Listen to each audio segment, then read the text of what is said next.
कृष्ण हरे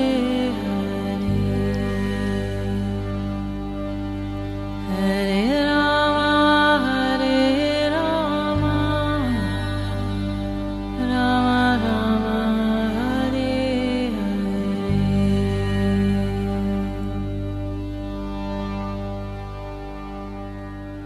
दर्शन, जी हाँ, अपनी आत्मा के दर्शन करने का, प्रभु के दर्शन करने का और स्वयं को जानने का ये समय है। और इस प्रोग्राम में हमेशा की तरह हमारे साथ स्टूडियो में मौजूद हैं रागलेखा दासी जी, चरणाश्रित युगाचार्य श्री श्रीमद् भक्ति वेदांत नारायण गोस्वामी जी की शिष्या।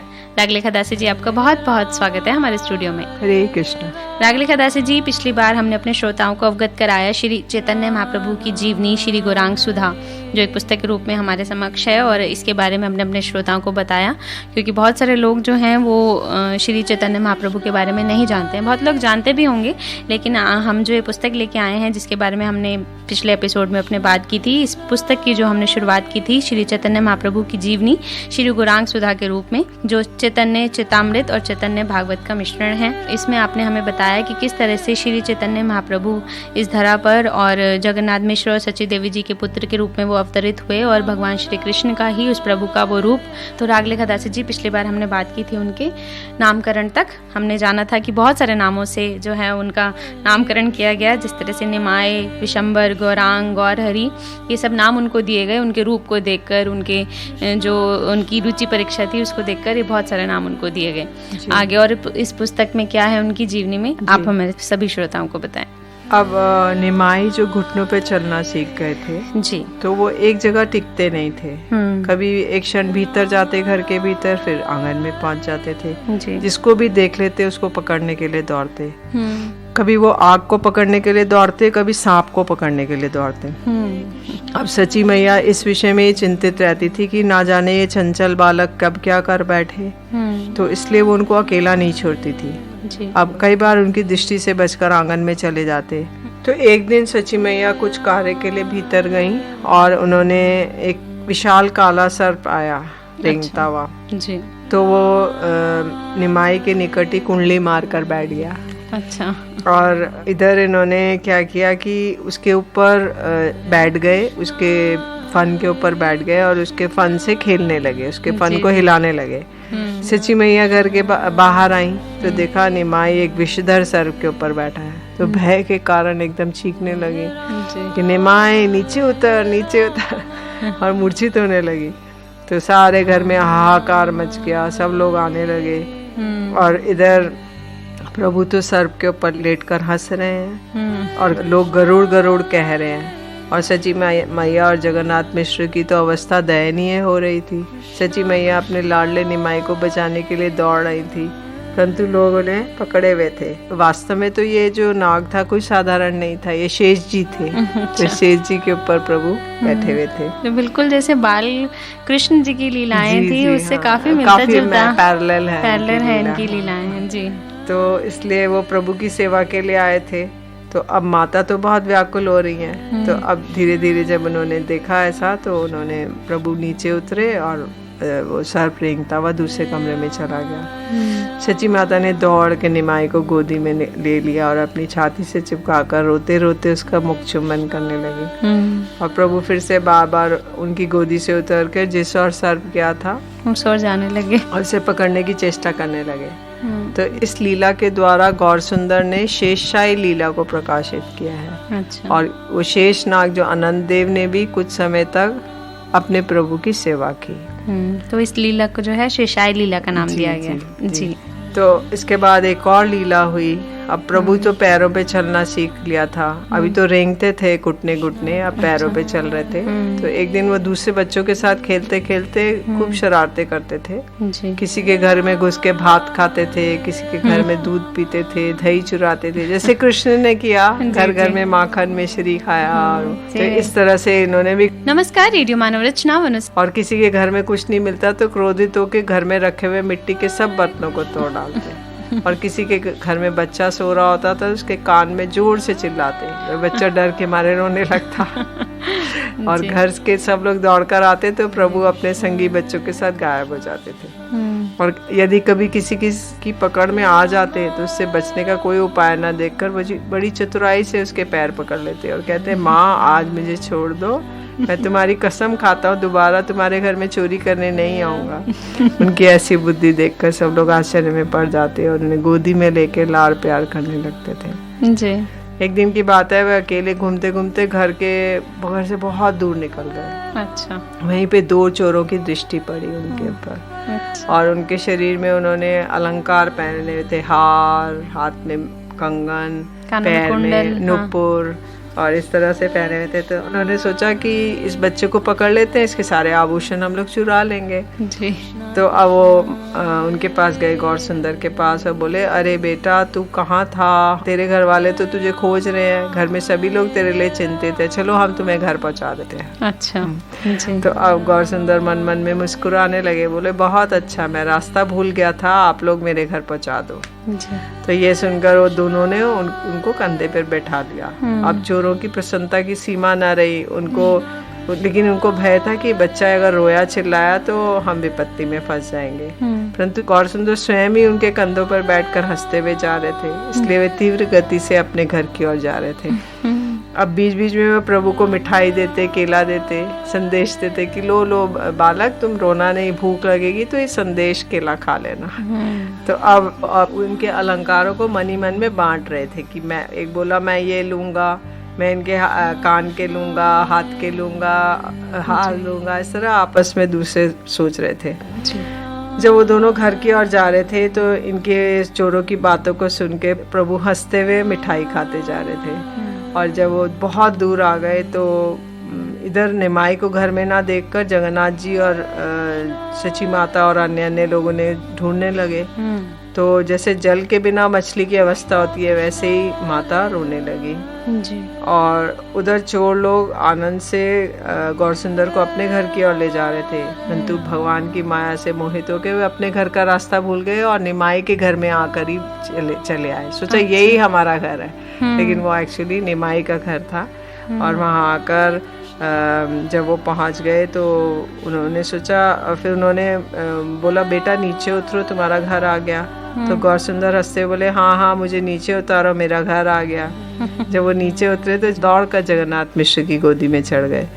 अब निमाई को कुशलता पूर्वक आकर देखकर वहाँ पर सब खुशी की लहर आ गई। जी। और इधर दोनों चोर हक्के बक्के रह गए कि ये कैसे हो गया, हम अपने घर का रास्ता भूल के इनके घर में आ गए। तो उन्हें कुछ सूझ नहीं रहा था। उन्होंने सोचा अगर बालक ने बता दिया कि ऐसे कर रहे थे तो अब वो हम पकड़े जाएंगे, तो इसलिए वो भागने का अवसर देखने लगे। तभी सब लोग कहने लगे कि अरे देखो ये कितने सज्जन पुरुष हैं, इन्होंने हमारे बालक की कितनी रक्षा की। जी। और ये इन्होंने आकर हमारे बालक को सुरक्षित रूप से हमसे मिला दिया। तो बोलने लगे बैठो बैठो, कुछ मिठाई खाओ और हम आपकी सेवा क्या करें। तो भगवान ने क्या किया, उन चोरों के कंधे पे आरोहण किया। अच्छा। तो त्रिभुवन का जो भार वो करते हैं, वो अपना भार लेकर चोरों के कंधे पे बैठे। तो सब घर वाले सोचने लगे इनको कुछ पुरस्कार देना चाहिए चोरों को। तो अब इतने में एक व्यक्ति बोला कि ये लोग अपने निमाई को अपने कंधे पे बैठाकर यहाँ पर छोड़ कर गए हैं। जी। तो उन्होंने पूछा निमाई तू कहाँ चला गया था और यहाँ तक कौन छोड़ गया? तो प्रभु ने मुस्कुराते हुए कहा मैं गंगा स्नान के लिए गया था, लौटते समय रास्ता भटक गया, तो नगर में इधर उधर घूम रहा था, इन सज्जन पुरुषों ने मुझे घर तक पहुंचा दिया। जी। तो और उन्होंने बड़े प्यार से कहा कि ये हम तेरे घर पहुंचा देंगे। और ऐसा कह के उन्होंने कंधे पर बैठाया, घुमाते फिराते यहाँ तक छोड़ गए। ये सुनकर वहाँ पे सभी लोग कहने लगे कि शास्त्र में सत्य ही कहा गया है कि शिशु, वृद्ध और अनाथ लोगों की भगवान स्वयं रक्षा करते हैं। जी। और उन्हें एक साधारण बालक मान रहे थे सभी, किंतु गौर सुंदर को कोई पहचान नहीं पा रहा था। और सभी उन्हें सोचते थे ये तो कोई एक बालक है, बस ऐसे ही रास्ता भूल गया होगा। लेकिन भगवान की इच्छा के बिना उन्हें कोई भी जान नहीं सकता था। जी, बहुत सुंदर। तो बहुत ही सुंदर बाल लीलाओं का वर्णन जो है चैतन्य महाप्रभु यानी कि निमाय का किया गया है, और किस तरह से वो सबका मार्गदर्शन कर रहे हैं कि किडनैप होने के बावजूद भी जब उनको उन लोगों ने उठा लिया तो उनकी लीलाओं के कारण ही वो अपने घर तक आ पाए और वो अपना मार्ग भूलकर सीधा उनके घर उनको पहुंचा दिया। बहुत ही सुंदर वर्णन इस पुस्तक में उनकी बाल लीलाएं, और हम जैसा सुन रहे हैं बिल्कुल कृष्ण बाल लीलाओं से मिलता जुलता इनका वर्णन है। तो बहुत ही सुंदर वर्णन भी शेषाई लीला का यहाँ पर हुआ, जहाँ पर वो शेषनाग उनसे मिलने के लिए आए और दोनों ने वो लीला की। लेकिन जो माता पिता हैं वो तो घबरा ही जाते हैं कि हमारा छोटा सा बालक जो है शेषनाग के साथ, नाग देवता के साथ जो है वो घबरा गए थे। लेकिन ये सब उनकी लीलाएं हैं और हम जान रहे हैं, जैसे हमने श्री कृष्ण की लीलाएं सुनी देखी हैं उसी तरह से ये लीलाएं भी हैं, और इसे चैतन्य महाप्रभु ने इस धरती पर अवतरित होकर किया। आगे और भी जानेंगे उनकी लीलाओं के बारे में, किस तरह से ये लीलाएं आगे बढ़ती रही। बहुत ही सुंदर वर्णन है। एक प्यारा सा भजन आप सभी के लिए रेडियो मानव रचना 107.8 FM पर। Feel good feel live. Govind Damodar माधवेति, गोविंद दामोदर माधवेति, गोविंद दामोदर माधवेति, गोविंद दामोदर माधवेति। हे कृष्ण हे यादव हे सकेति, गोविंद दामोदर माधवेति।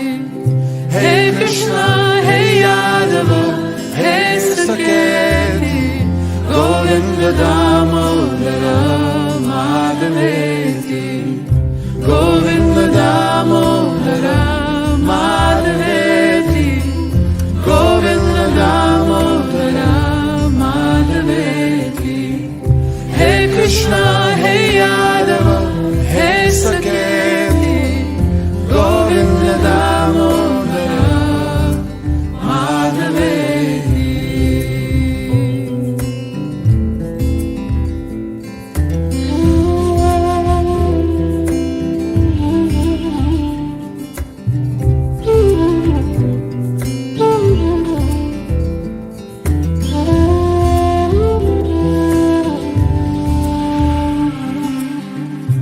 Well, I drank from has run dry. The riverbed has moved over years. Cell phones ring instead of bells. The sacred hill has almost disappeared.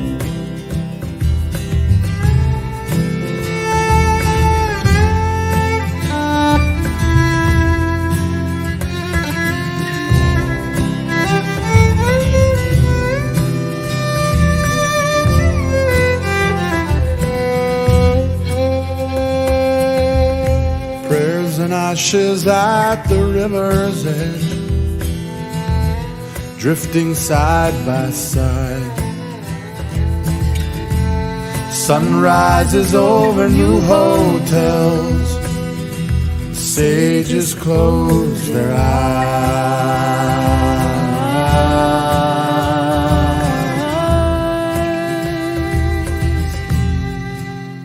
My heart flows like a river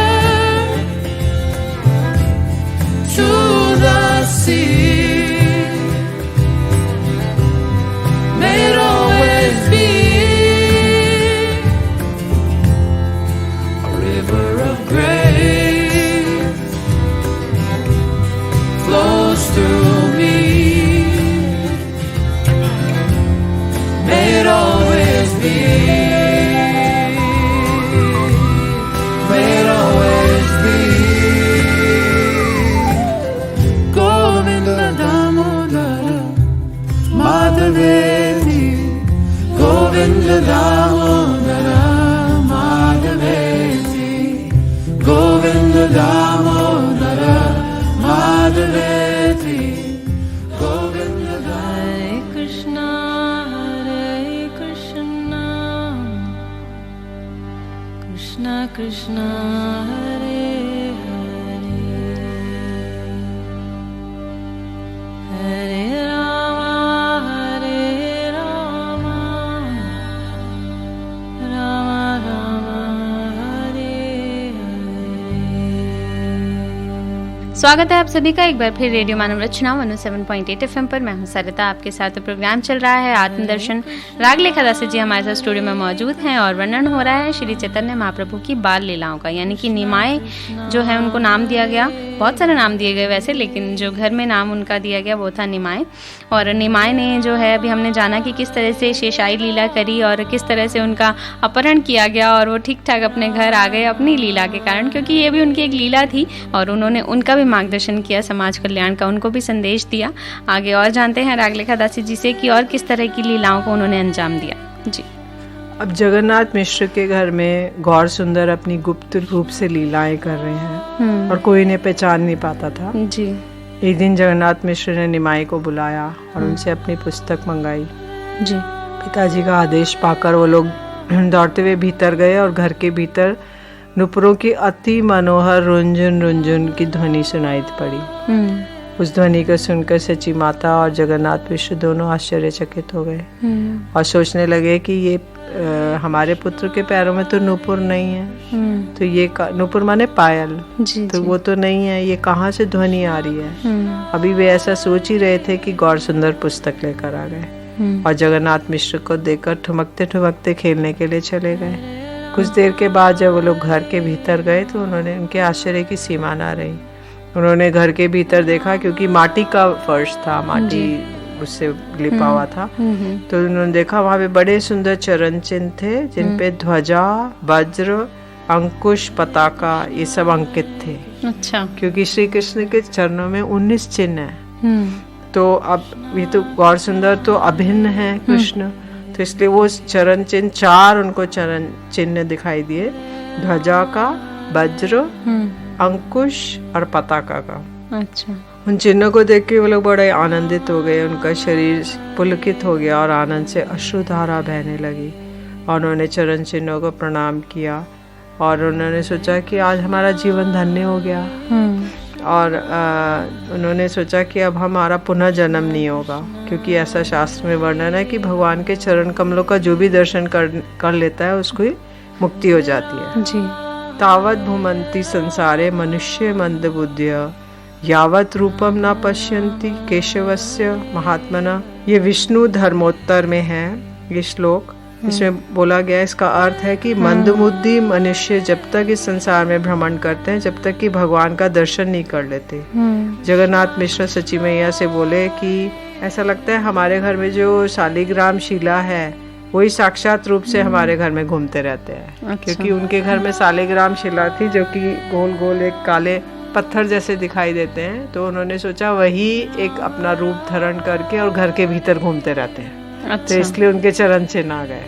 अच्छा।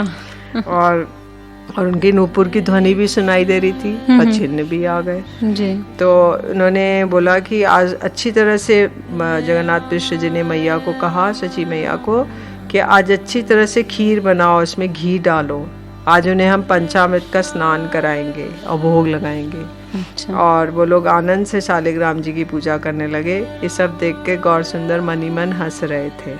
तो उन्होंने सोचा कि शालिग्राम ही है। देखा जाए तो शालिग्राम भी उन्हीं का रूप है। जी, जी। जी बिल्कुल, बहुत सुंदर। अब एक दिन एक ब्राह्मण तीर्थ में भ्रमण करते करते नवद्वीप में आए, तो वो गोपाल मंत्र से कृष्ण की उपासना करते थे। गोपाल मंत्र एक ऐसा मंत्र है जो कि गुरु के द्वारा प्रदान किया जाता है। जी। ये कृष्ण के स्वरूप का दर्शन करा सकता है, गोपाल मंत्र। जी। तो ये जो ब्राह्मण थे ये गोपाल मंत्र की उपासना करते थे और ये नवद्वीप में आए, भ्रमण कर रहे थे, जैसे तीर्थ यात्रा करते हैं, एक तीर्थ से दूसरे तीर्थ में जाते हैं, तो ये नवद्वीप में आए ये ब्राह्मण। जी। और उन्होंने अपने गले में बाल गोपाल को लटकाया हुआ था और शालिग्राम जी को। तो पहले ऐसा करते थे जो तीर्थ यात्री तीर्थ ब्राह्मण लोग होते थे, तो गले में भगवान का एक चित्र सा, एक लॉकेट सा रहता था, उसके अंदर भगवान को ऐसे बिठा, बटुआ बोलते थे उसको। अच्छा। तो उसमें भगवान को रख के, क्योंकि वो अपने भगवान को अगर थैले में या और चीज में रखेंगे तो उनको हवा नहीं लगेगी, तो इसलिए वो ऐसे उनको ऐसे गले में लटका लेते थे। वो दर्शन करते रहते थे भगवान भी। अच्छा। और उसके साथ वो ट्रैवल करते थे। अच्छा। तो अभी भी ऐसा है, ब्रज में कुछ ऐसे हैं साधु लोग जो लोग ऐसा ट्रैवल करते हैं। तो उनके शरीर से बहुत अद्भुत तेज निकल रहा था और वो अपने मुख से कृष्ण कृष्ण कहते जा रहे थे। तो जब वे जगन्नाथ मिश्र के घर में आए तो जगन्नाथ मिश्र जी ने उनके अद्भुत तेज को देखा और वे झट उठकर खड़े हो गए, उन्हें प्रणाम किया। उसके बाद उन्होंने उनके हाथ पैर धुलवाए, प्रक्षालन कराया और बैठने के लिए बड़ा सुंदर आसन दिया। क्योंकि वैदिक जो संप्रदाय है उसमें यही है कि यदि अतिथि आए तो उसे एक अच्छा आसन दे, उसके हाथ पैर, क्योंकि पहले कोई पादुका आदि चप्पल का कोई प्रचलन नहीं था, सब नंगे पैर ही चलते थे। जी जी। तो इसलिए जब वो आए हैं तो उनके पैर धुलाने पड़ेंगे, नहीं तो मिट्टी में सने हुए घर के अंदर नहीं लाते थे। तो पहले पैर धुलाएंगे, हाथ धुलाएंगे, आसन देकर उनको बैठाएंगे। क्योंकि अतिथि की कहते हैं कि 3 तरह से सेवा होती है। एक तो उनको आसन दे, उनको जल प्रदान करे और उनसे मीठी वाणी में बात करें। जी। तो आजकल ये सब लुप्त तो होता जा रहा है। कोई आता है तो उसको हम स्थान नहीं देते, सीट नहीं देते, चेयर नहीं देते, उससे मीठी वाणी में कोई बात नहीं करते, कर्कश हो गए, किस लिए आया है, क्या कर रहा है, और या फिर हम लोग इस तरह से करते हैं, उनको कुछ ऑफर नहीं करेंगे। इसलिए अतिथि देवो भवा हमारे जो वैदिक संप्रदाय है कि यदि अतिथि आया है तो वो देवता के समान है, उसका स्वागत होना चाहिए, उसकी वो होनी चाहिए, सेवा होनी चाहिए। जब ब्राह्मण जब बैठ गए तो उन्होंने जगन्नाथ मिश्र जी ने पूछा, हे ब्राह्मण देवता, आपका निवास स्थान कहाँ है? तो ब्राह्मण बोले कि मैं एक विरक्त देशांतरी हूँ, मतलब मैं देश देश में घूमता रहता हूँ, मेरा कोई स्थान नहीं है जी। तो मैं भ्रमणकारी ब्राह्मण हूँ और मेरा चित्त विक्षिप्त हो गया था तो मैं भ्रमण करता रहता हूँ। तो जगन्नाथ मिश्र ने उनको प्रणाम किया, बोले आप, ये तो आपकी दीनता है और महात्माओं का चित्त विक्षिप्त नहीं होता, और आप जैसे महापुरुष तो जगत के जीवों के कल्याण के लिए भ्रमण करते हैं। मतलब ये जो ब्राह्मण होते हैं, जो या वैष्णव होते हैं, ये लोग जगत के जीवों को कल्याण करने के लिए घर घर में, देश देश में घूमते रहते हैं। नहीं तो जो गृहस्थी लोग हैं वो तो उन तक नहीं पहुंच सकते, तो वो लोग ही ऐसे जगह जगह आकर स्थान स्थान पर आकर अपना दर्शन देते हैं और उन्हें पवित्र कर देते हैं जी। तो अब उन्होंने कहा जगन्नाथ मिश्र जी ने कि मैं, आप मेरे घर पर पधारे हैं तो आप मुझे आदेश प्रदान कीजिए कि मैं आपके लिए रसोई की क्या व्यवस्था करूँगा, मतलब आप क्या ग्रहण करेंगे जी। तो ब्राह्मण जी ने बोला कि ये तो आपकी जैसी इच्छा हो वैसे कीजिए। तो जगन्नाथ मिश्र जी बड़े प्रसन्न हो गए, उन्होंने रसोई को साफ सुथरा कराया और सारी रसोई का सामान सारा, ब्राह्मण ने कहा मैं स्वपाकी हूँ, मतलब मैं अपना भोजन स्वयं बना के खाता हूँ। अच्छा। तो इसलिए जगन्नाथ मिश्र जी ने सारी उनकी व्यवस्था कर दी, रसोई को साफ सुथरा करके उन सारी चूल्हा लीप दिया माटी से, गोबर से, और सारा सामग्री रखवा दी उनके लिए, जल और जितनी आटा वगैरह, दाल चावल, जो भी उनको मसाले वगैरह, जिससे उनको वो रसोई बना सके। तो अब जो तैर्थिक जो ब्राह्मण थे, ये जो विप्र थे, उन्होंने प्रसन्नता से रसोई बनाई और कृष्ण को भोग लगाने के लिए बैठे। तो वहाँ पे जो सचिनंदन गौरहरि थे वो विप्र को दर्शन देना चाहते थे। तो उन्होंने, जब विप्र ने अपनी आंखें बंद करी, कृष्ण का ध्यान करने लगे, उसी समय गौर सुंदर आ गए और उन्होंने उनका शरीर धूल से धूसरित हो रहा था और हंसते हुए भोग लगा दिया। और अन्न में उन्होंने अपनी मुट्ठी में अन्न लेकर, मतलब जो चावल था उसको ले लिया और खा लिया। जो उन्होंने भोग लगाने के लिए चावल, दाल, सब्जी वब्जी बनाई, तो उन्होंने अन्न एक मुट्ठी लेके और उसको खा लिया जी। क्योंकि वो ध्यान कर रहे हैं कृष्ण का, तो कृष्ण ही है, चैतन्य महाप्रभु गौरहरि कृष्ण ही है। तो वो उधर प्रकट हो गए और वो खा रहे हैं, वो कह रहे हैं प्रभु आके भोग लगाओ, तो वो भोग लगा रहे हैं। तो अब उन्होंने, जब ये उन्होंने ऐसे करा, विप्र ने आंखें खोली, उन्होंने देखा नंग धड़ंग में एक बच्चा और भोग खा रहा है, झूठा कर रहा है। तो वो चिल्लाने लगा, हाय हाय, ये शरारती बच्चे ने भगवान का भोग झूठा कर दिया। तो इधर उसकी चिल्लाहट को सुनकर जगन्नाथ मिश्र जी दौड़ दौड़े आए। उन्होंने देखा निमाय भोग की थाली में से अन्न खा रहा है और हंस रहा है। तो जगन्नाथ जी मिश्र जी बहुत क्रोधित हो गए, उन्होंने गौर सुंदर को पीटने लगे। तो विप्र ने कहा कि नहीं नहीं, आप मिश्र जी, ये तो अज्ञ बालक है, इसके भले बुरे का क्या ज्ञान है, आप इसको मत पीटिए। तो इसलिए आप इसको मारने से क्या होगा, दंड तो उसे दिया जाता है जिसे कुछ ज्ञान हो, इसलिए आप मेरी शपथ है, आप इसको कुछ मत मारिए।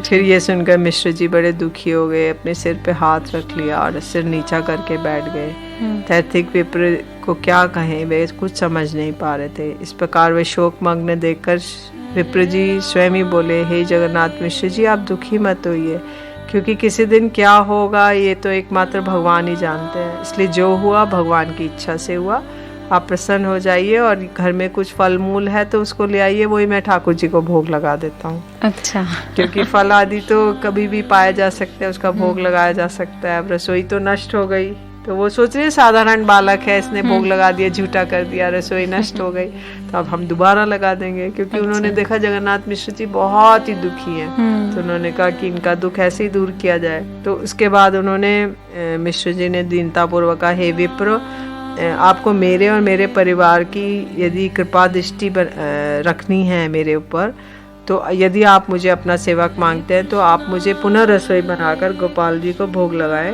और प्रसाद ग्रहण करें। विप्र बोले, यदि आप लोग की इसी में प्रसन्नता है तो मैं आपकी प्रसन्नता के लिए पुनः रसोई बनाऊंगा। अच्छा। तो ये सुनकर सब लोगों के मुख पे प्रसन्नता आ गई और वे जल्दी जल्दी रसोई की तैयारी करने लगे। फिर से चूल्हा को लीपा, फिर से सामान लाए नया, क्योंकि वो तो पहले वाला तो अब बना चुके हैं। फिर से सब साफ सफाई, सारा बर्तन साफ किए और बनाना। तो विप्र ने फिर से रसोई बनानी आरंभ की। तो अब निमाई बहुत चंचल है, इसलिए भगवान का भोग नष्ट न कर दे, इसलिए जब तक भगवान का भोग ना लग जाए और वो विप्र प्रसाद ना पाले, इसको दूसरे के घर में छोड़ दिया पिताजी ने जी। और सची माता उसको लेके गोदी में लेके दूसरे के घर में चली गई। और सारी स्त्रियां गौरसुंदर को चिढ़ाने लगी, अरे निमाए, इस ब्राह्मण का अन्न खाया जाता है। गौरसुंदर हंसते हुए बोले, इसमें मेरा कोई भी दोष नहीं है, ब्राह्मण ने मुझे स्वयं बुलाया तो मैं चला गया। ये सुनकर स्त्रियां कहने लगी, अरे निमाई चोर, ना जाने वह ब्राह्मण किस कुल का है और कहाँ का है, तूने आज इसके हाथ का पका हुआ अन्न खा लिया है, इसलिए तेरी जाति नष्ट हो गई, अब तू क्या करेगा। प्रभु हंसते हुए कहने लगे, आप लोग कैसी बातें कर रही हैं, मैं तो गोप जाति का ग्वाला हूँ, सदा सर्वदा ब्राह्मणों के हाथ का ही खाता हूँ। वो प्रभु अपना परिचय दे रहे कृष्ण का कि मैं तो ग्वाला हूँ और ब्राह्मणों के हाथ का खाता हूँ, इसलिए कुछ विचार मत कीजिए, ब्राह्मण के हाथ खाने से क्या ग्वाले की जाति नष्ट होती है।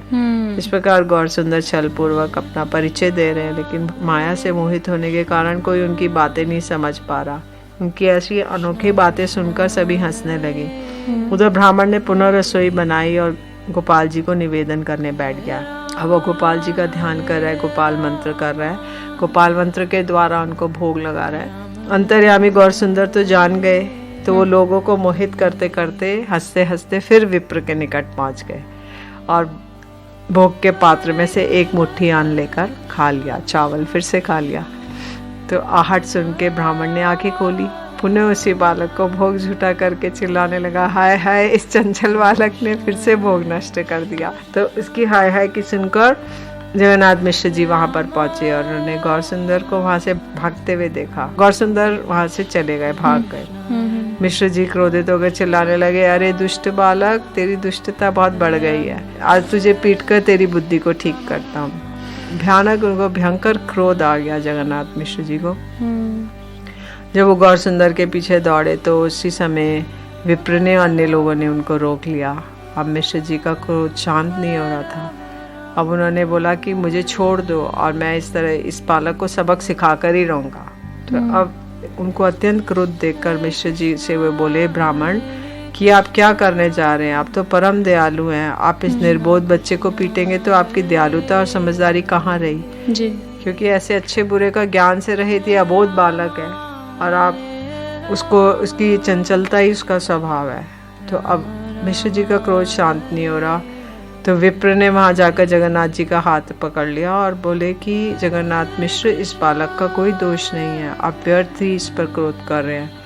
आप वास्तव में आज मेरे भाग्य में भगवान ने अन्न नहीं लिखा है, भोजन ही नहीं लिखा, चावल नहीं लिखा है। तो मैं 2 बार रसोई बनाई परंतु इस बालक ने झूठा कर दिया। अब जगन्नाथ मिश्र जी इतने क्रोधित हुए और दुखी हुए कि वो अपना सिर नीचा करके और वहाँ पर बैठ गए। जी, प्रभु की लीलाओं के बारे में वो कैसे जान सकते हैं, वो साधारण मनुष्य हैं और वो प्रभु हैं, और प्रभु जो लीलाएं कर रहे हैं अपनी हास्य लीलाएं हैं, बाल्य लीलाएं हैं, और वो अपने भक्त के बुलाने पर, उस ब्राह्मण के बुलाने पर बार बार वो भोग लगा रहे हैं, लेकिन वो लोग समझ नहीं पा रहे हैं कि ये भोग उनके प्रभु को लग रहा है। तो ये बहुत सारी लीलाएं हैं, बहुत ही अच्छी लीलाओं का वर्णन नागलिका दासी जी कर रही हैं। अब आगे क्या हुआ, क्या वाकई में ही वो भोग लगा पाए, क्या उनको ये समझ में आए कि जो ये भोग लगा रहे हैं वो जो बालक रूप में हैं वो भगवान ही हैं, ये इंसान के लिए समझना बहुत मुश्किल है। ये सब चीज़ें जानेंगे लेकिन अपने अगले एपिसोड में, क्योंकि अभी वक्त हो चला है हमारे यहाँ से जाने का, आपसे इजाज़त लेने का। रागले खदासी जी, आपका बहुत बहुत शुक्रिया। हरे कृष्ण। और भी जानेंगे चैतन्य महाप्रभु की लीलाओं के बारे में कि उन्होंने बाल्यकाल में और कौन कौन सी लीलाएं की, और जो ये लीला वो कर रहे थे वो किस तरह से कंप्लीट हुई, ये हम अपने अगले एपिसोड में जानेंगे। अभी के लिए मुझे दीजिए इजाज़त और सुनते रहिए radio Manav Rachna 107.8 FM। Feel good, feel live.